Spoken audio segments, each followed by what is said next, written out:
Diretamente dos nossos estúdios, no Fasano, na 5ª Avenida, em Nova York, para todas as telas, Lucas Mendes, Caio Blinder, Diogo Mainardi, Pedro Andrade e Angélica Vieira. Manhattan Connection. No Brasil, a pane, Bolsonaro, Petrobras. Nos Estados Unidos, o choque Texas. Na pandemia, a luz. Boa noite, estamos no ar em todo o Brasil, pela TV Cultura e emissoras afiliadas e conectados com o mundo pelo UOL, YouTube, Twitter e Facebook. E aqui com Caio Blinder, Diogo Mainardi, Pedro Andrade e Angélica Vieira e nossos convidados, os jornalistas Sérgio Dávila, diretor da redação da Folha, e Fernando Gabeira. E também o economista Pércio Arida e o juiz Luiz Roberto Barroso, do Supremo Tribunal Federal. Bem-vindo, Sérgio, um prazer grande ter você na nossa conexão. Você sabe que você vai ser explorado. Primeiro você vai... Lucas... Você vai trabalhar como entrevistado. Obrigado. Eu me sinto de volta a casa, porque acho que é a terceira ou quarta vez que a gente faz o programa juntos, então me sinto muito à vontade. E sempre dá certo com você. Então a gente está muito bem. E sempre dá certo. Olha, Sérgio, você, parabéns, 100 anos da Folha. E uma pergunta... Obrigado. Complicada. Mas quantos anos dura a Folha em papel? Eu cheguei a Nova York, Lucas, em 2000, foi quando a gente se conheceu, e eu assisti a uma palestra de um jornalista um professor de jornalismo muito renomado em Colômbia. E ele fez toda uma apresentação ali e falou, eu tenho aqui no bolso a mídia do futuro. Fez todo um suspense e tirou do bolso um CD-ROM, que não existe mais. Então, eu acho arriscado fazer previsões em jornalismo. Eu acho que o produto impresso vai se tornando um produto de nicho, mas sempre eu acho que vai ter um público interessado nesse produto. O que é importante para a gente da Folha é que nós estamos no negócio de produzir conteúdo de qualidade segundo os preceitos do jornalismo profissional. Onde o leitor vai consumir esse produto, se vai ser numa lente de contato que ele vai colocar na retina, por ondas telepáticas, seja como for, a gente vai estar lá com o conteúdo. Nesse momento, você tem uma parcela de leitores ainda no impresso e uma parcela muito maior no digital. A gente está agindo dessa maneira para atender esse leitorado, mas não me arrisco em datas não, Lucas. Sérgio, você como editor, você prefere ler o jornal no papel ou você também lê no digital com a mesma, sem problemas? Por dever de ofício, eu vou lendo o jornal o tempo todo, mais no celular hoje em dia, porque é mais fácil. Mas eu gosto daquele momento da manhã de ler o jornal impresso em casa. Eu recebo 6 jornais impressos em casa e gosto de ler os 6. E agora, essa edição que eu vou ler no dia seguinte no impresso, na verdade, reler, eu já dou uma olhada ali às 23h30, quando a gente coloca a versão PDF dessa edição no ar, no iPad. Então, antes de dormir, eu dou uma lida na versão PDF no iPad e no dia seguinte eu dou uma releitura, digamos assim, na versão impressa. O Fernando Gabeira... Esse prazer... do papel. Desculpa, não, eu ia dizer só que esse prazer tátil do papel, essa organização e o que o Humberto Eco chamava de... O Humberto Eco dizia que tem alguns objetos perfeitos no mundo, né? A mesa é um deles, que não precisa de melhoria há séculos. O papel o livro, ele se referia ao livro. O livro é um desses objetos perfeitos. Você vê, o livro, existe versão e-book, que cresce cada vez mais, mas não matou a versão impressa do livro. Eu acho que vai ter lugar para todo mundo. O livro fica melhor ainda na versão áudio, que eu conheci há 10 anos, e é o melhor companheiro que você tem para uma caminhada de 40 minutos, inclusive a revista Economist, que é a mais bem lida de todas. O Gabeira foi seu correspondente, o correspondente da Folha em Berlim, não foi, Gabeira? E hoje ele está trabalhando para o Manhattan. Eu estive em Berlim. Então, o Sérgio está... Eu estive em Berlim. Boa noite, né? Boa noite aos espectadores, que nós estamos iniciando um contato. E eu realmente tive a honra de trabalhar para a Folha em Berlim, cobrir um pouco a explosão do Império Soviético, sobretudo a explosão da antiga Iugoslávia. Estive na Croácia, estive na Eslovênia e fazendo um trabalho naquela época, num momento muito difícil, mas muito compensador. Como jornalista, o que você gostaria de perguntar ao Sérgio Dávila, como editor? Olha, existem muitas perguntas que nós faríamos com prazer, mas a Folha, no processo de redemocratização, ela tinha um anúncio dizendo que a Folha não tinha rabo preso com o governo. Ela sempre manteve uma independência em relação aos governos. Mas ela nunca encontrou um governo tão hostil. Agora não é mais independência, mas um governo tão hostil como o governo Bolsonaro. Qual é a tática que vocês utilizam para sobreviver nessa relação com um governo tão hostil como o Bolsonaro? Eu digo, orientação aos repórteres, como é que se faz? Como é que a Folha se comporta nesse universo tão complexo, né? Gabeira, primeiro, um prazer estar com você aqui. Você é um repórter histórico e foi um repórter histórico da Folha, um correspondente importante, mas não só, você editou cadernos na Folha, você teve toda uma atuação importante, teve colunas no jornal, então é um prazer dividir o programa aqui com você. De fato, bem lembrado, esse slogan a gente tinha nos anos 80, o jornal se chamava de rabo preso com o leitor e só com o leitor. E marcava essa posição, que é do Projeto Folha, que vem dos anos 80, de independência em relação a governos, a grupos econômicos, a poder constituído. De fato, todos os presidentes, desde a redemocratização, na verdade, se for mais atrás, o Arthur Bernardes tentou tirar a Folha de circulação nos anos 20, os getulistas empastelaram o jornal nos anos 30, Collor mandou a APF ou permitiu que a APF invadisse a sede do jornal nos anos 90, enfim. Todos os governantes da democratização para cá, principalmente, tiveram uma relação, diria, no mínimo tensa em relação ao jornalismo praticado pela Folha. Mas, de fato, nenhum de maneira tão intensa e tão frequente quanto o atual ocupante do Palácio do Planalto. O que eu digo para a nossa redação, que é uma jovem redação, com uma faixa etária média de 35 anos, é uma redação aguerrida, corajosa, tenho muita honra de dirigi-los nesse momento, mantenha a cabeça fria, o sangue frio.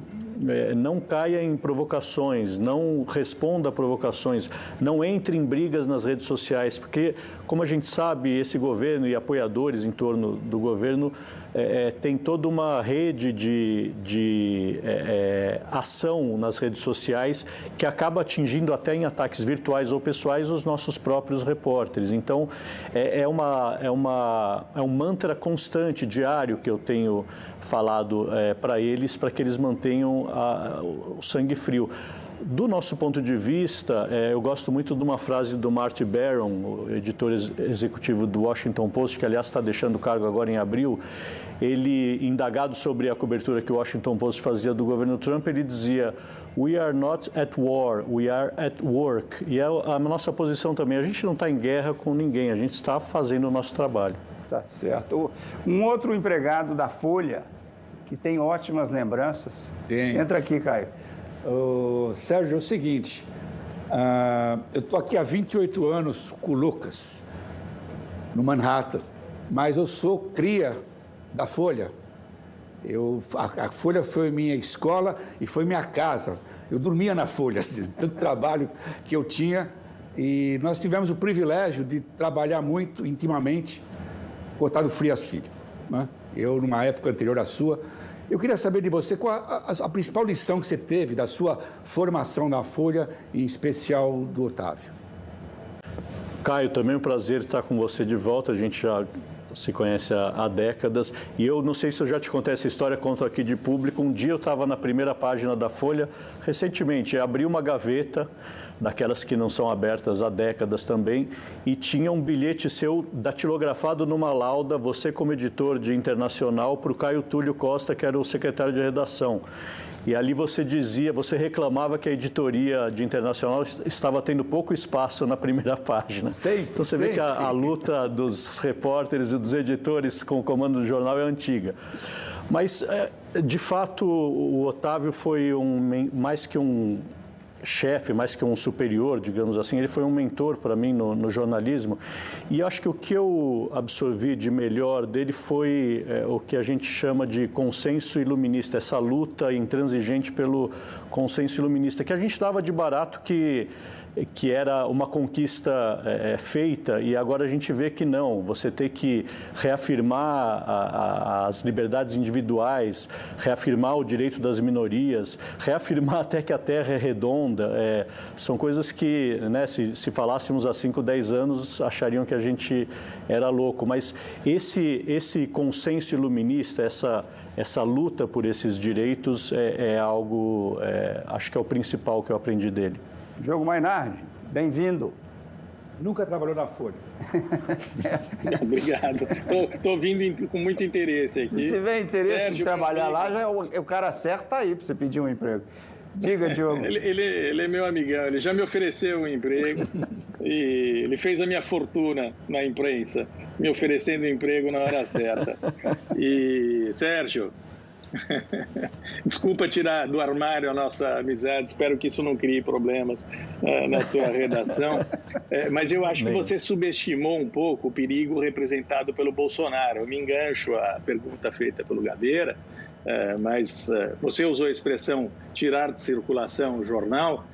O Bolsonaro disse expressamente que gostaria de tirar de circulação o seu jornal centenário e o meu site, que tem apenas 6 anos. Em geral, por natureza, eu debocharia desse tipo de truculência analfabeta. Mas eu estou sentindo um arzinho meio fedorento no país que me preocupa. Me preocupa muito, porque eu vejo a possibilidade, enxergo ali na frente, a possibilidade até de uma certa ameaça à liberdade de imprensa, a uma volta da censura. Eu acho que você não sente que a coisa está pesando, não? Você acha que dá para manter essa distância olímpica do bolsonarismo mais agressivo, mais violento? Eu tenho medo também da volta do lulismo, porque aí também eu vou ser bastante perseguido e afetado. Eu estou achando o clima muito ruim, muito. Diogo, primeiro, não tenho problema nenhum de você ter tirado a nossa amizade do armário. O Diogo escrevia resenhas provocativas aqui e ali na imprensa, e eu falei: Diogo, venha ter uma coluna na Folha. Eu era editor da Ilustrada na época, o caderno de cultura da Folha, e aí a partir desse convite ele recebeu um melhor ainda e virou milionário e nos desprezou. Mas havia essa ideia do Diogo ser colunista do jornal lá atrás. A culpa é minha. Eu vejo com apreensão e atenção o que você narrou. Eu acho que, de fato, ser repórter e ser um jornalista independente hoje em dia é muito mais perigoso e preocupante do que há 5, 10 anos, 20 anos. Nós não damos de barato e não tratamos desse assunto ligeiramente na Folha. Nós acompanhamos com atenção, e quando essa estridência toda que eu mencionei há pouco, essa agressividade oral toda, ultrapassa os limites, nós não temos medo ou receio também de tomar medidas legais. Eu lembro que patrocinada pelo jornal, uma repórter do jornal, nesse momento, processa o presidente da República. Isso é algo que não tinha acontecido antes na história da Folha. Não diria 100 anos, porque eu não sei com detalhe os 100 anos nesse aspecto específico, mas eu diria que sim, desde da redemocratização, não há notícia de um repórter processar um presidente. Do mesmo jeito, não havia notícia de um presidente eleito processar um jornal, e o presidente atual fez isso tão logo assumiu, tão logo foi eleito. Então, nós estamos, para resumir a minha resposta, nós estamos acompanhando com cuidado, com atenção, e sempre que essa estridência deixa a oralidade, deixa o plano da fala e se torna algo mais concreto, nós sempre temos ações jurídicas para serem tomadas. Parabéns para Folha, 100 anos. Parabéns, Gabeira, 80 anos. O antagonista 6. E a Conexão, 28 anos. O dia da gravação do piloto foi dia 26, que é sexta-feira. Foi o dia do primeiro atentado às torres. E o Francis, naquele dia, prometia ser mico de circo se o plano econômico do Clinton desse certo. Deu. E ele virou mico. O povo aprova, os republicanos gritam e a maioria dos economistas, 57% pela última pesquisa, acham que o plano econômico de Bill Clinton não vai dar certo. Será que vai dar certo com ele, Francis? Eu acho que não vai dar certo com ele algum. Porque eu nunca vi um país se recuperar economicamente aumentando a carga dos impostos. Quando se aumenta a carga dos impostos, há sempre uma nova recessão ou até uma depressão. Caio, você concorda com ele? Não, eu discordo, porque eu acho que a economia americana não pode depender cada vez mais de exportações. O próprio exemplo do Japão mostra que você tem que estimular muito o consumo interno e acho que vai ter um programa de um certo nível de planejamento econômico, de ativismo governamental, que vai levar um estímulo. Olha aqui, se esse programa passar, esse é o primeiro programa que nós estamos fazendo juntos, se esse programa passar, você pode me chamar de mico de circo e dizer que minha avó é bicicleta. Então, se der certo, como é que pode chamar de quê? De mico de circo e dizer que a minha avó é bicicleta.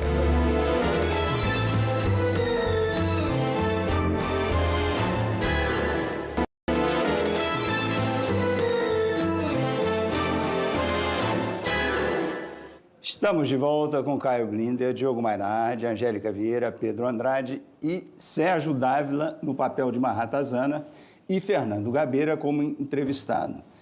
Gabeira fez 80... tem Marte aqui, eu não sei, agora que eu vi. Agora hoje saiu o Central Park e entrou Marte. Isso é Marte ao vivo. Esse programa está com tanto entrevistado que se pintar um marciano lá, a gente agarra ele. Vai para o paredão com o Gabeira.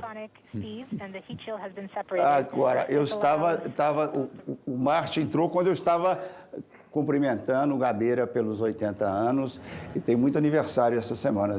E tem Minas Gerais, com 300 anos, Gabeira. Parabéns para Minas Gerais, parabéns para você. Isso. Você aprendeu, você descobriu... Eu participei desse aniversário. Eu sei. E você descobriu o que é ser mineiro? Ainda não, mas eu continuo tentando. Eu não sei se você viu a minha intervenção, eu fiz uma intervenção sobre Minas, dizendo que vou muito a Minas, continuo tentando entender o que é ser mineiro, e essa é uma tarefa de vida inteira, né? Pois é isso. E você sabe que o escritório do vice-governador me ligou e falou, olha, você podia fazer uma declaração de amor para Minas Gerais, 300 anos, o maior prazer. E ela falou, e o Gabeira fez. Eu falei, então, não precisava nem falar, mas se o Gabeira fez, aí não tem o que discutir. Eu também quero fazer, porque eu fico com inveja dele. Aí eu fiz uma declaração, eu falei, eu também fiz minha pesquisa, eu falei, eu não sei o que é ser mineiro. Eu tenho 300 anos de Mendes aí na sua terra, lá em Juiz de Fora. E 300 anos de campos, lá em Pitangui, Bom Despacho, Pompéu da Joaquina. E aí eu fui muito franco, falei, eu não sei o que é ser mineiro, mas eu sei uma virtude essencial dos mineiros, que é a dúvida. Não chamei de paulista, não sacaneia, dizendo que mineiro é desconfiado, né? Isso é sacanagem de paulista. Mineiro duvida. E a dúvida é essencial para você chegar na verdade. Sem a dúvida, você não chega na verdade. Mas eles não gostaram da minha versão, da minha interpretação de que o talento do mineiro é duvidoso e eles nunca usaram a minha contribuição. Caio, você quer entrar na conversa? Não, é Sérgio Dávila. Não, convidados primeiro, né? Convidados primeiro. Sérgio Dávila, o que você perguntaria ao Gabeira? Gostaria de perguntar ao Gabeira. O Gabeira, ele escreve colunas, análises, faz documentários e até mini-docs como reportagem, mas ele é, na essência, um repórter. Eu acho que ele deve se considerar, na essência, um repórter. Pelo menos eu o considero assim há décadas. E, nessa qualidade, ele cobriu todos os governos federais desde esse ciclo democrático, desde da eleição de Collor. Como repórter, qual foi o governo mais difícil de fazer a cobertura e por quê? Olha, eu acho que os momentos mais difíceis nós vivemos antes da democracia mesmo se instalar, né? Aqueles momentos mais tensos de Brasília, no final da ditadura militar. Me lembro que eu trabalhei para a Folha naquele período e que íamos eu, Clóvis Rossi e Ricardo Couto para fazer cobria a emenda das diretas, e estava muito tenso ali, era um momento muito tenso. Depois, no governo Collor, foi possível trabalhar sem grandes problemas. O governo Fernando Henrique Cardoso, eu trabalhei um período, mas depois fui ser deputado e grande parte do tempo do governo do PT também eu não tive a participação como repórter. Eu acredito que a fase mais difícil, embora eu não esteja fazendo reportagem, a fase mais difícil é essa agora, a fase do Bolsonaro. Existe muita hostilidade em relação à imprensa. Você viu, por exemplo, que até as pessoas que cobrem o Planalto, num determinado momento, tiveram que se retirar por falta de segurança, né? O presidente da República hostiliza permanentemente os repórteres, sobretudo as mulheres, né? Ele é muito agressivo respondendo às mulheres e, às vezes, agressivo também respondendo aos homens quando a pergunta não interessa. Eu acho que nós estamos vivendo, se você analisar o processo de redemocratização no conjunto, né, nós estamos vivendo o momento mais difícil de todos para a imprensa. Né? Exilado Mainardi.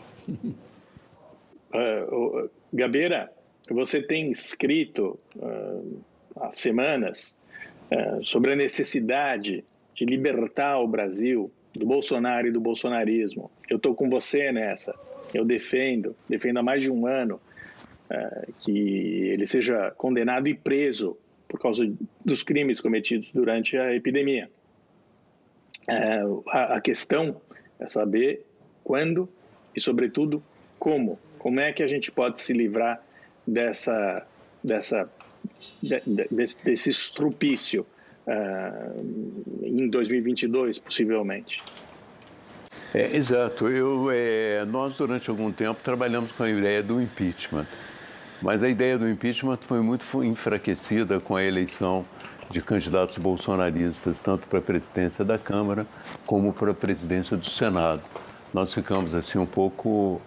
o tema esfriou, não é? O impeachment passou a ser colocado em segundo plano.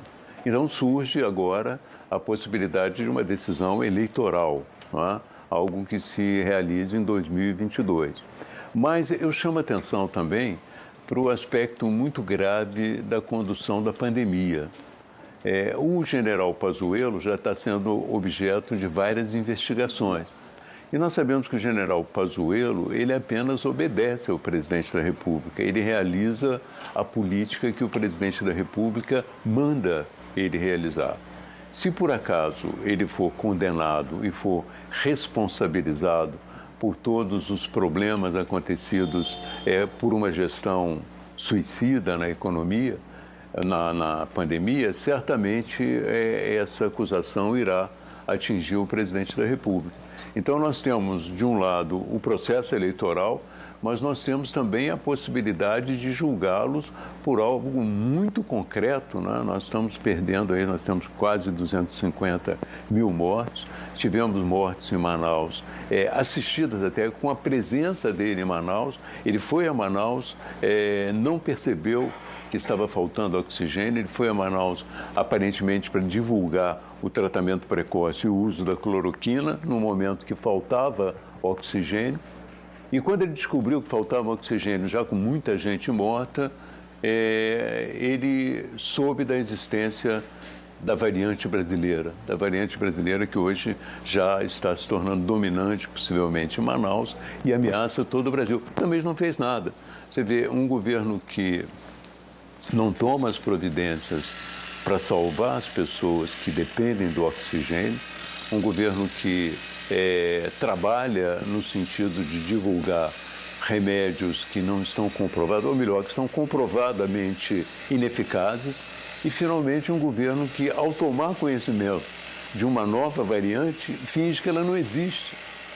Inicialmente foram os japoneses que sequenciaram essa nova variante brasileira. Os crimes estão todos aí. Agora, se anulam as provas contra o Flávio Bolsonaro, anulam as provas contra o Lula, anulam as provas do Odebrecht, julgamento não vai haver. Vai haver o julgamento das urnas em 2022 e aí é importante montar algum troço, né? Alguma coisa capaz de enfrentar esses bandos criminosos. Ô, Gabira, essa variante que você mencionou, a variante brasileira, não ameaça só o Brasil. A variante já chegou aqui e as vacinas não são tão eficazes contra essa variante. Você foi vacinado já? Não, eu estava para ser vacinado, mas a vacina acabou. Então, agora a minha vez, possivelmente, no final dessa semana, chega a minha vez, se houver vacina. Eles vão recomeçar. Na quinta-feira. Eu tenho medo de a vacina acabar até o final de semana, mas de qualquer maneira eu continuo esperando. Aqui tem acontecido isso também, mas parece que agora eles acertaram e a minha vacina, a segunda, vai ser sábado. Mas olha, muito obrigado a você, obrigado ao Sérgio Dávila, parabéns, os amigos aí conseguiram, pela brevidade, são jornalistas excepcionais. A gente ficou dentro do nosso tempo. Mais uma vez, obrigado. Eu tenho certeza que a gente vai ter vocês outras vezes nesse programa.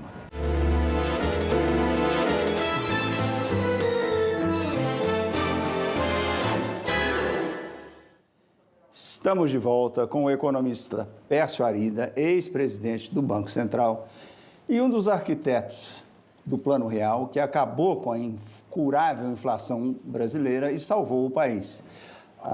Agora, Pércio, muito obrigado pela sua presença nesse programa. Queremos saber de um homem que já salvou... Eu que agradeço. Um homem que já salvou o Brasil uma vez. O que você vê de pior e de melhor nesse plano Bolsonaro-Guedes? Olha, esse plano Bolsonaro-Guedes, antes de mais nada, é um engodo, né? É um engodo para os que acreditavam que o Bolsonaro seria liberal na economia, né? Liberal nos costumes e retrógrado nos costumes, na verdade, ele sempre foi. Fez um casamento de conveniência ali com Paulo Guedes. Para ele foi uma maneira boa de conquistar, digamos, a Faria Lima e parte da elite brasileira. E as pessoas quiseram acreditar. Quando eu digo quiseram acreditar, é pelo seguinte: se você olha o histórico do Bolsonaro, é consistentemente antiliberal. Bolsonaro votou contra o Plano Real, Bolsonaro votou contra as reformas, Bolsonaro votou contra as privatizações da época do Fernando Henrique. Enfim, sempre foi um representante classista, né? Representava um certo grupo de interesse. No Congresso, nunca teve presença política efetiva, nunca teve experiência administrativa efetiva. Criou essa noção de que ele era o salvador, né? Era o Messias. Tem uma certa propensão do povo brasileiro a acreditar na coisa messiânica, né? Mas ele, na verdade, galvanizou um sentimento anti-elite, a noção que está tudo errado, as elites estão erradas, etc., em favor dele. E a noção que ele seria a salvação. O mercado financeiro foi bom. Ter o Paulo Guedes do lado. Paulo Guedes fala com a fé de um pregador evangélico, né, em defesa do liberalismo, e fala com uma enorme autoconfiança e assertividade. Para quem quer acreditar, é fácil acreditar. Paulo Guedes gerou uma narrativa errada. A narrativa era o seguinte: o Brasil sofreu até hoje que só teve social-democracia. FHC, Lula, Dilma, Temer, tudo meio igual, Sarney, tudo social-democracia, desde a democratização. A novidade era os verdadeiros liberais chegarem no poder, e isso iria transformar o país, não? Uma visão falsa, Liberais no governo nunca faltaram, começando, nem vou falar de mim, mas teve Armínio Fraga, Pedro Malan, Gustavo Franco, Joaquim Levy com a Dilma, Marcos Lisboa com Lula. Pensadores liberais na economia nunca faltaram. O problema todo do Brasil é outro. Então, ele criou essa falsa narrativa, essa narrativa simplista. As pessoas acreditaram nessa narrativa simplista e acreditaram na vinda de um Messias, de fato, né? Aconteceu que líderes populistas autoritários, como a gente viu com Trump ou com Orbán, eles são autênticos. As pessoas acham que eles são os políticos tradicionais, que contam uma história durante a eleição e quando chegam no poder fazem outra coisa. Não, eles chegam no poder e fazem exatamente aquilo que eles disseram que iam fazer. Eles são coerentes. A autenticidade, que é vista frequentemente como uma virtude, no caso do Bolsonaro, devia ser vista como um alerta. Ele está sendo autêntico. Ele sempre defendeu os regimes militares, ele falou que queria fuzilar o Fernando Henrique por causa da privatização da Vale do Rio Doce, ele votou contra todas as reformas importantes do país, ele defende um torturador, ele falou várias vezes em público que devia fechar o Congresso, fechar esse parlamento. Por que as pessoas acharam que ia ser diferente, que ele ia agir ou mudar quando chegasse ao poder? Ele realmente é um sujeito autêntico e criou uma ilusão. Parte do país assim preocupado em não ter o lulismo de volta, quis acreditar numa ilusão, os partidos de centro se fracionaram e estamos vivendo essa tragédia que nós estamos vivendo, né? Diogo, você conhecia... Não faltou alerta, eu fiz várias entrevistas a respeito, escrevi artigos, enfim. Você conhecia o Pércio Arida, Diogo? Conheço, é meu chapa, o Pércio Arida. Pércio, você está se referindo ao passado, Obrigado, ao Bolsonaro da campanha, ao Guedes da campanha. O engodo já foi desmascarado e já foi desfeito, mas quem do teu meio ainda acredita nesse engodo e por que a reação não é mais enérgica? Eu estou falando dos meios produtivos, banqueiros, financeiros, porque a reação não é mais enérgica, é por interesse ainda ou por covardia? O que ainda amarra a elite do país a esse engodo? Olha, eu acho que o que amarra primeiro é medo da retaliação. A retaliação o Estado no Brasil é extraordinariamente poderoso, não? Tem um medo da retaliação, tem um medo da ação do gabinete do ódio nas redes sociais, tem medo de uma intervenção na Receita Federal que leve a autos de infração gigantescos, tem medo de uma intervenção via agências regulatórias que terminem com a licença de várias concessões vigentes, tem medo de não ter acesso ao crédito nos bancos oficiais. Então, acho que um fator importante aqui, que é um governo que ameaça, é um governo que cria a ideia de que qualquer oposição vai ser retalhada. Quem tem interesse constituído no país tem a perder. Eu acho que medo é um elemento importante da elite. Tem um outro elemento também, a explicar o comportamento de parte da elite, que é uma certa ingenuidade de achar o seguinte: no fundo, o que importa é que as reformas econômicas passem. Se houver qualquer avanço nesse sentido, aplauso, o resto se vê depois, né? É como se tivesse uma cisão entre a visão econômica e a visão da cidadania, né? É uma cisão falsa, né? Quando um economista é alçado a um cargo de relevo de poder, ele não está lá só para implementar, digamos, a alocação mais produtiva de recursos. Ele está lá para servir a um projeto de poder. Ele pode se iludir em relação a isso ou até apoiar o projeto de poder, mas é sempre um projeto de poder. Essa postura de parte, vou chamar aqui da Faria Lima, né? O negócio é o seguinte: vou ver se aprova aqui a Eletrobras, vou ver se avança um pouco na reforma tributária, legal. Se fizer isso, estou sendo a favor, esse governo está bom para mim. É um engano. Para mim não existe o separado para mim do sujeito que é o trader e do cidadão. Ele é também um cidadão. Aliás, eu diria mais, ele é primordialmente um cidadão. O governo de Bolsonaro é uma ameaça à democracia. Uns não querem ver por medo, não querem se posicionar por medo, Outros, uma visão que o que importa são as reformas econômicas. Né? Quando, no fundo, o valor primeiro a ser preservado é o valor da democracia. E democracia não significa ditadura da maioria, né? Pelo contrário, vamos lembrar, nas origens da democracia, é uma defesa dos direitos das minorias. É disso que se trata. Quando a gente tem peso e contrapesos nas esferas de poder, a gente não está, na verdade, limitando o executivo. Está, na verdade, evitando que o executivo se torne ditatorial. O não entendimento do que é democracia... Essa sua resposta sobre o medo é muito importante. Muitas vezes... sim. Não, o medo eu acho que tem um papel muito grande. Né?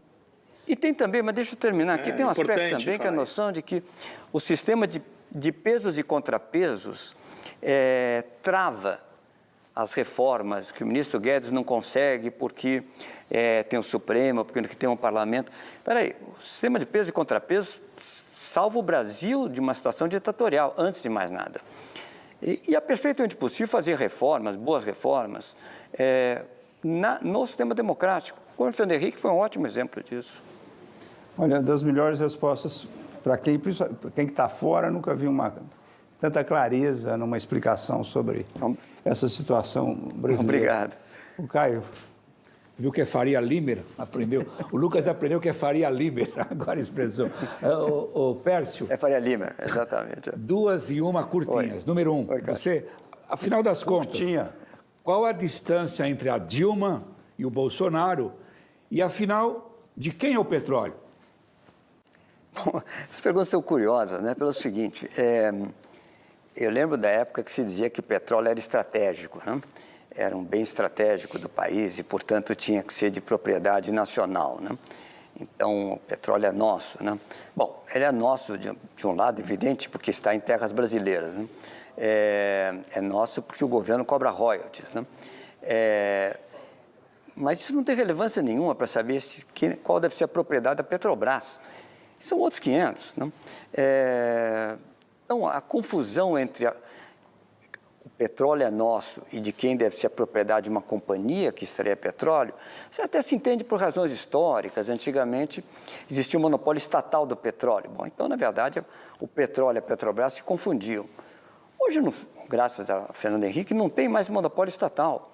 Se você olhar parte do nosso petróleo, é extraído por petrolíferas de outros países, instaladas aqui no território brasileiro.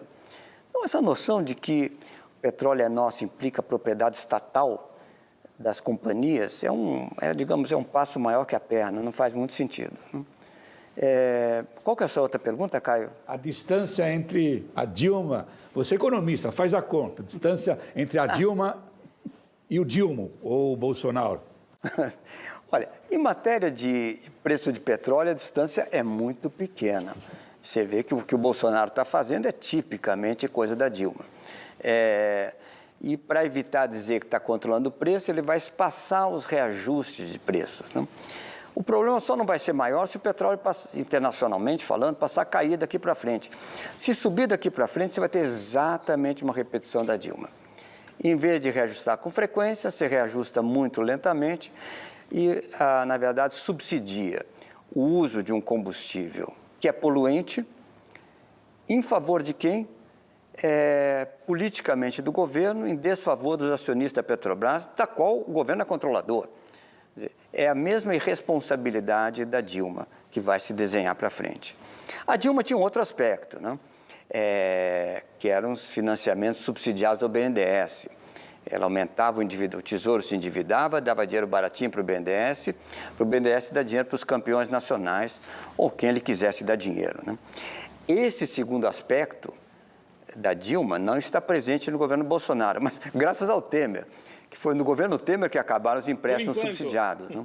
Senão estaria presente no governo Bolsonaro também. Pércio, nosso tempo acabou, mas foi uma lição maravilhosa. E um prazer te ver. Você continua ativo como economista? E deu uma aula agora? Continuo. Mas dando aulas além dessa aqui? Não, eu não estou dando... É banqueiro ele. Não, obrigado. Eu não estou dando aulas. Não, mas eu vou te explicar, tem um motivo. Eu escrevo ocasionalmente. Se eu acho que eu tenho uma ideia nova, ou algo muito diferente para dizer, aí eu escrevo um artigo, agora estou trabalhando um artigo mais longo, mas eu evito repetir ou falar mais do mesmo, né? Tem muita gente boa hoje no debate público se manifestando. Eu prefiro me concentrar em algo novo, pode ser bom, pode não ser, mas ao menos é uma ideia nova, né? Estamos aguardando. Muito obrigado, Pércio. Tá e bom, até a cara. próxima. Imagine, um abraço. No próximo Um abraço bloco... a vocês todos aí. Obrigado. No próximo bloco nós teremos uma rodada internal de nós com nós. Conosco. E o nosso convidado, o ministro Luiz Roberto Barroso, do Supremo Tribunal Federal, que vai sair da bancada dele para a nossa.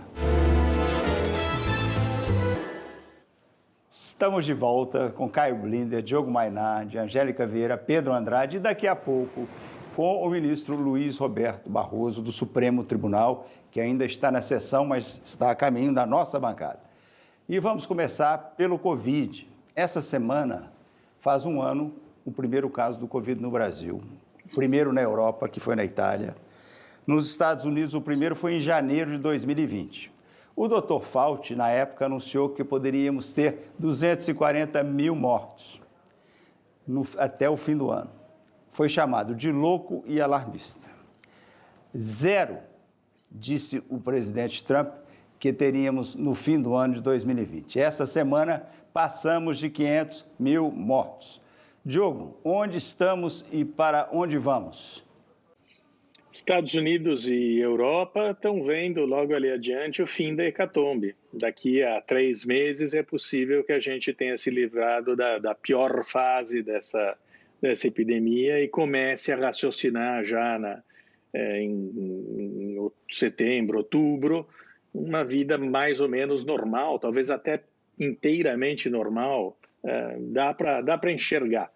O Brasil está indo na direção oposta, como disse o Mandetta aqui no programa, do dia 20 de janeiro, daqui a 60 dias nós veríamos uma mega epidemia, é o que está na bica de acontecer. Ou os prefeitos e governadores agem, desobedecem os ditames bolsonaristas, que são contrários, sabotam a quarentena, ou a gente está ferrado. Caio, culpa 100% do Trump, 50% do Trump? Tem até um cálculo feito por uma revista inglesa que 40% das mortes poderiam ter sido evitadas no primeiro ano se o governo americano, o governo Trump, tivesse agido de forma adequada e não tivesse minimizado, escondido ou trabalhado a favor da pandemia, como foi o caso do Trump. Agora, tem que olhar para frente. O quadro parece muito promissor para o Biden, por competência dele e por uma questão cíclica, avanço da vacina, melhor logística. Ele, inclusive, promete que pode ter vacina para todo mundo nos Estados Unidos no final de julho. 600 milhões de doses. É uma questão de distribuir. Junto com isso, ele está vendendo o que ele prometeu, competência e confiança. Se ele entregar isso, tudo bem, senão ele vai ser culpado mais para frente. Só para mostrar aqui, desculpa, vou fazer uma pausa aqui, que aqui é a escalada do Covid nos Estados Unidos, de maio de 2020 até fevereiro, como é que foi uma progressão e como explode depois da ação de graças, no final de novembro, os feriados. Desculpa. Então, ele está vendendo confiança e competência. Ele tem que, é isso que ele tem que deliverar, é o que ele tem que entregar. E para melhorar a situação dele, vai ser aprovado o pacote de resgate de quase 2 trilhões de dólares, primeiro na Câmara e depois no Senado, mas com apoio só democrata. E, finalmente, vem aí o quê? Um boom da economia. Melhor não podia ser do presidente americano. Gostaria que o Pércio estivesse aqui para confirmar isso. Diogo, uma das pouquíssimas consequências positivas do Covid foi que não houve nenhum caso do síndrome de Stendhal. Você sabe o que foi o síndrome de Stendhal? Síndrome de Stendhal é aquela maravilha que você sente quando você fica paralisado diante da beleza extrema, no caso, Florença, né? No caso, a igreja de Nossa Senhora da Cruz, em Florença, que ele teve, isso aqui, a leitura que eu fiz foi essa. E você já teve algum caso, algum síndrome do Stendhal? Você já teve um pasmo desse diante de uma igreja? Ou de uma obra de arte? Diariamente. Diariamente. Morando onde eu moro, diariamente. Diogo doente. Agora- Diogo doente, no bom sentido. Nos amantes das artes, eles não puderam ir para Não museus. tenho o talento do Stendhal, mas tenho a capacidade de admirar a beleza como ele. Mas você tem elucubrações quando você vê uma obra de arte? Você tem vertigem? Feito o Stendhal teve um troço. Isso, feito o babo, o estrebucho, O dia caiu no inteiro chão, no programa, é evidente que ele tem. O dia inteiro no programa ele tem Stendhal vertigem. levitação. O brasileiro tem troço no carnaval. O Stendhal teve um troço quando ele viu aquela igreja. Agora, do outro lado, negativo, foi o Pelé. E não só o seu cachorro, mas os cachorros estão numa crise, estão tendo o síndrome do pânico. Coitado, vou ficar um pouco mais triste agora. Pelé, o cachorro da nossa família, que vai fazer um ano, dia 3 de março, ele é um cachorro Covid, sabe? Ele nasceu e viveu no Covid. Ele tem ataques de pânico, ele fica meio histérico às vezes. Ele é boa gente, mas está cheio de problema. Vamos a semana que vem mandar. Isso é o Pelé, o Pelé e o Hamilton. Pois é, ele está bem confortável. Tá, Isso aí você e o Pelé. Também bem confortáveis.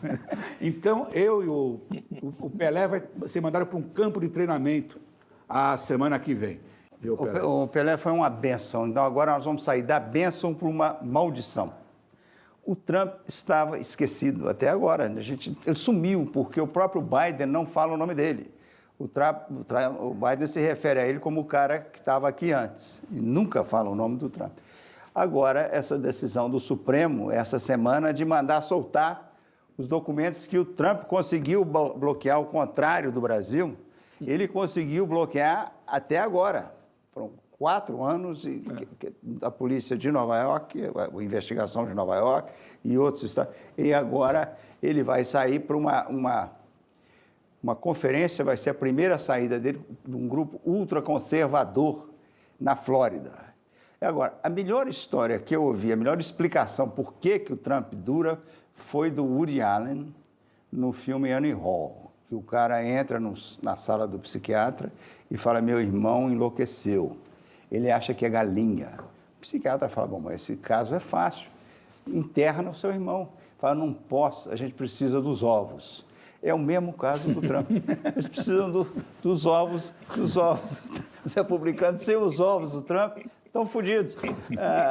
Agora, Diogo, o Trump tem futuro na prisão ou no Partido Republicano? Ele tem futuro na prisão, eu não sei por qual motivo ele será preso, se por fraude fiscal ou se pelo telefonema que ele deu para o secretário de Estado da Geórgia. Mas o cara está frito, ele não tem muita saída não, e eleitoralmente eu acho que ele está bastante queimado também. Ovo frito? É ovo frito? É ovo frito, mas é uma fritura que vai demorar anos, ele vai sendo fritado de tribunal em tribunal, ele pode até não ser preso. Ovo podre, mas vai sair de um caso para outro. A vida dele vai ser um inferno só conversando com a advogada. E não vai pagar os advogados. Um outro inferno aconteceu no Texas. O Texas, que é o super país, é a capital mundial da energia e tem essa arrogância texana toda, levou um choque. Acordou? Ele está acordando, porque o choque foi tão grande, é um processo político-cultural.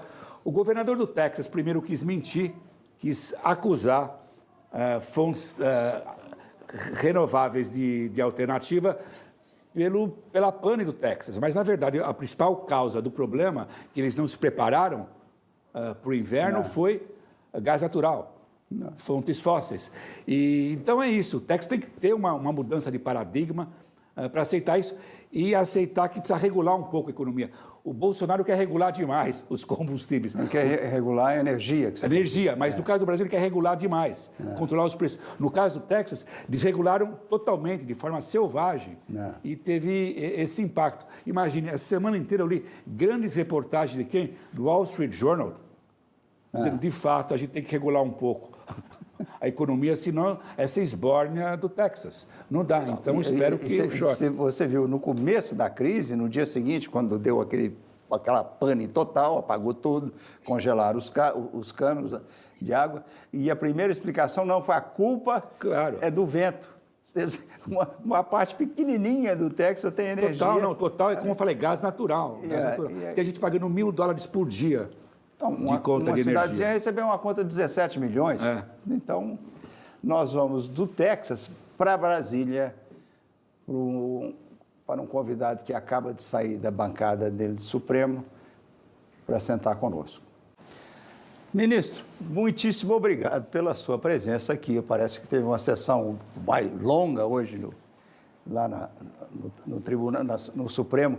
Mas, ministro, dessa janelona que tem aí atrás, o Juscelino, acho que não tinha uma janela tão bacana feito essa, com a vista do lago, mas, enfim, ele dizia que ele via o futuro dessa imensidão do Planalto Central, dessa solidão, ele via o futuro do Brasil com uma fé inquebrantável na democracia. O senhor, quando olha para fora, aí o senhor vê Caracas? Olha, Luco, boa noite a todos, um prazer estar aqui conversando com vocês. Eu aqui do meu gabinete, eu estou na presidência do TSE, eu tenho a melhor vista de Brasília, e a cidade é belíssima. Geralmente quem é do Rio não se adapta muito a Brasília, mas eu preciso dizer que eu gosto muito da cidade, apesar de um pouco seca de vez em quando, e às vezes o ar fica irrespirável mesmo. Mas eu diria a você, não vejo Caracas daqui, não. Eu acho que, apesar de chuvas e trovoadas, o Brasil tem, Lucas, instituições que têm se mostrado relativamente resilientes nesses 32 anos de vigência da Constituição de 88, e não foram tempos banais. Nós tivemos escândalos de mensalão, petrolão, 2 impeachments e situações graves, alternância de poder, e ninguém cogitou até hoje de uma solução que não fosse o respeito à legalidade constitucional. De modo que eu, parodiando uma música da Legião Urbana, não tenho medo de escuro, mas deixa as luzes acesas. Portanto, é preciso ficar atento.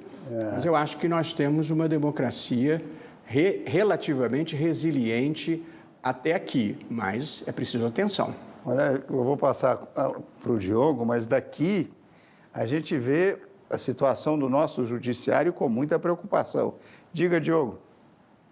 Eu daqui também vejo com extrema preocupação. O Barroso é uma das melhores figuras públicas do Brasil e foi derrotado nas últimas semanas, sobretudo, nos últimos meses e, sobretudo, nas últimas semanas, porque o que nós vemos, sim, é Caracas. A gente vê os ministros do STF, Gilmar Mendes, Lewandowski, legalizando na prática mensagens roubadas por estelionatários de Araraquara. O presidente do STJ abrindo de ofício um inquérito para investigar a Lava Jato, que tem o filho dele como alvo. Flávio Bolsonaro, provas sendo jogadas no lixo. Hoje mesmo, um golpe na Câmara dos Deputados, o novo presidente da Câmara inventou uma PEC da impunidade para proteger os deputados, impedir que eles sejam presos, mesmo cometendo crimes em flagrante. Então, eu não quero ficar aqui na velha baboseira udenista, com um discurso demagógico contra a corrupção, mas o que me parece é que é um fracasso geracional. A gente fracassou como país, a nossa democracia está fortemente afetada, ministro. E eu não vejo uma saída desse buraco. Qual é a saída que você vê? Diogo, boa tarde. Veja, naturalmente você vai entender as minhas circunstâncias de não comentar decisões de outros magistrados. Claro. E eu penso que é inegável que houve algum grau de retrocesso no enfrentamento à corrupção.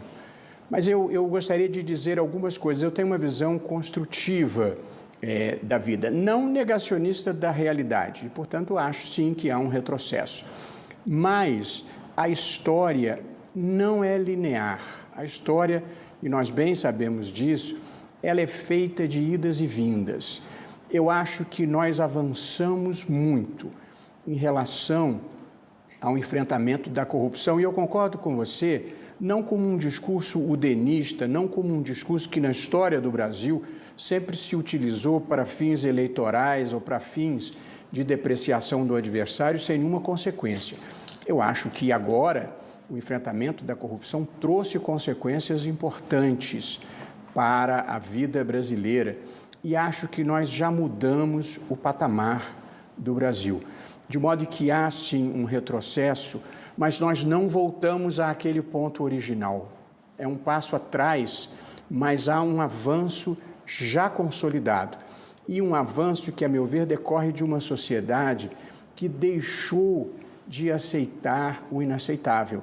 Há uma imensa demanda no Brasil por integridade, por idealismo, por patriotismo, e talvez ainda não se tenha canalizado essa demanda da melhor maneira, mas ela já existe e ela é uma novidade. De modo que eu não acho que nós retroagimos ao patamar anterior. E mesmo na vida brasileira aqui, está cada vez mais difícil para um vigarista sair na rua. E as empresas privadas, todas aprenderam a sua lição. Há um business novo no Brasil, que é o do compliance, a preocupação de cumprir a lei, de cumprir as normas éticas, de modo que, às vezes, as instituições não se movem na velocidade que a gente gostaria. Mas eu sou uma pessoa que presta muita atenção no que está acontecendo na sociedade civil e acho que essa transformação já ocorreu. As novas gerações têm patamar de exigência ético diferenciado em relação ao que está aí, e eu não diria, Diogo, que seja um fracasso geracional. Eu diria que esta é uma luta que não se ganha em uma geração. A elevação da ética pública e da ética privada no Brasil precisará de mais de uma geração, mas eu acho que é um processo que já começou. Eu quero acreditar no ministro, Caio. E você? Eu sou mineiro, eu sou paulista, mas tem que ser duvidar, né? Você conversou com o Gabeira sobre dúvidas no começo. Mas eu vou mudar o eixo, ministro, da minha pergunta, é o seguinte. Em termos mais acadêmicos, o senhor vê espaço, o senhor vê mérito em processos, inclusive criminais, contra o presidente Bolsonaro na questão da pandemia, inclusive na Justiça Internacional? O Caio, você bem entenderá, assim, eu não sou comentarista político e, portanto, há determinadas análises que eu não posso, não devo e, por isso, não quero fazer. Só quem as ouve, eventualmente, é a minha mulher em casa. De modo que eu não faço uma avaliação do momento político. Mas, evidentemente, nós tivemos um tratamento da pandemia que, objetivamente, apresentou problemas. E acho que o Supremo Tribunal Federal, e aqui eu gostaria de fazer uma ressalva importante, o Supremo, de fato, é dividido nas questões penais e eu terei ficado vencido em algumas dessas questões, mas em outras, de proteção dos direitos fundamentais e agora na atuação da pandemia, eu acho que é preciso louvar a atuação do Supremo, que assegurou a legitimidade da atuação dos estados e dos municípios, suprindo omissões da União, a proibição da campanha O Brasil Não Pode Parar, convocando as pessoas para voltarem às ruas e ao trabalho no auge da pandemia, a exigência de divulgação dos dados da pandemia, que em algum momento se pensou em não dar transparência, a questão da vacinação obrigatória desde que haja aprovação pela Anvisa. Eu acho que o Supremo interveio de maneira adequada e construtiva em relação à pandemia, inclusive sanando opções equivocadas e negacionismos, quando isso poderia comprometer a vida e a saúde da população.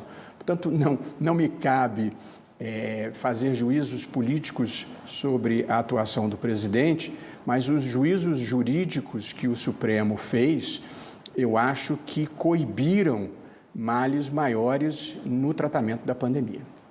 Diogo, não sei se você já foi vacinado, você, na sua pergunta, podia perguntar ao ministro se ele já foi vacinado também e pode perguntar o que você quiser. Ele é jovem demais para ter sido vacinado, assim como eu.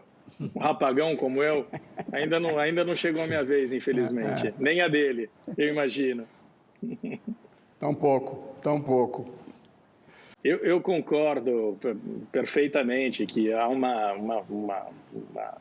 maioria da população que desejou, apoiou todas as mudanças que os brasileiros viram a possibilidade de uma democracia um pouco mais normal, né? Uma democracia com contrapesos, uma democracia com punições para quem cometia ou desmandos ou fraudava eleições com o roubo, com caixa 2, esse tipo de coisa. Acho que houve um apoio gigantesco e a frustração, e acho que a perspectiva de mais de uma geração é correta, mas a frustração que há neste momento e que haverá ainda mais a partir do momento em que um processo chave contra o chefe dessa quadrilha, que é o Lula, for jogado no lixo, como será, e nós sabemos que será, com um ministro tucano, um ministro petista e um ministro bolsonarista, os três juntos na segunda turma, jogando no lixo provas e mais provas e mais provas de corrupção, com delatores que confessaram seus crimes, que explicaram exatamente como essa corrupção foi praticada. Isso vai provocar um choque muito grande, que tem até um efeito sobre a resistência, a resiliência democrática do país. Eu temo exatamente por isso. Eu temo que um Bolsonaro, e eu sei que você não pode fazer nenhuma manifestação política aqui no nosso programa, mas um Bolsonaro pode se aproveitar dessa desmoralização para fazer o que o Juscelino Kubitschek não viu da janela, dar um golpe. Ele não viu o golpe veio. A fé inquebrantável dele foi quebrada. Temo que possa ocorrer a mesma coisa no Brasil. Como vocês estão se protegendo dessa possibilidade já? Vocês conversam a esse respeito dentro do STF? Diogo, há uma passagem boa de um professor americano, do Stephen Holmes, em que ele diz que a democracia ela é feita de promessas, decepções e da administração da decepção. Assim é a vida institucional. Por isso, eu não tenho visões devastadoras. Quando nós somos mais ou menos da mesma geração, apesar de eu estar mais acabado aqui, mas ainda não cheguei na idade da vacina, tampouco. Quando eu entrei na faculdade, na segunda metade dos anos 70, as minhas preocupações eram como acabar com a tortura que manchava de desonra a vida brasileira. Como acabar com a censura que cerceava a minha liberdade de escolher filmes, livros e músicas e jornais. Como criar instituições democráticas num continente e num país que não conseguia estabilizar essa tradição. Hoje, a minha agenda de preocupações é voltada para a educação básica, que é um erro estrutural que nós cometemos no Brasil.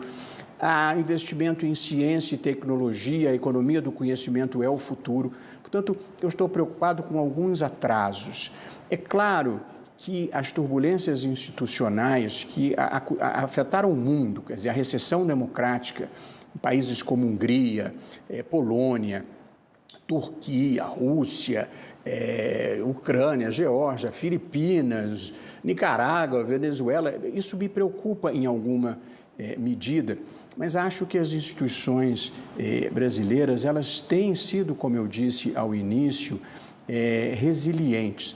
De modo que a vida brasileira, eu acho que ela exige uma certa dose de indignação, que é para empurrar a história na direção certa, e uma certa dose de resiliência, que é para você não ficar amargo e desistir no meio do caminho. Portanto, eu gosto de focar nos avanços. E, aliás, se você me permitir, o Lucas falou de Caracas, eu recentemente, numa conversa com o professor historiador Marco Antônio Villa, eu fiz um comentário que achava que a Venezuela era de direita e o mundo caiu na minha cabeça, e eu que gostaria de aproveitar o espaço para explicar como eu vejo isso. Quer dizer, nós tínhamos um coronel latino-americano, golpista, que instituiu um sistema fundado na cooptação e na corrupção das Forças Armadas, que hoje é sustentado pela Rússia de Putin, que trabalhou para impedir a ascensão de Hillary Clinton e colocar Donald Trump no poder. Sendo que a minha visão ainda do bolivarianismo e do próprio Bolívar era de um ditador, um sujeito que tinha pretensões ditatoriais, não acreditava na democracia representativa, não acreditava em distribuição de propriedade.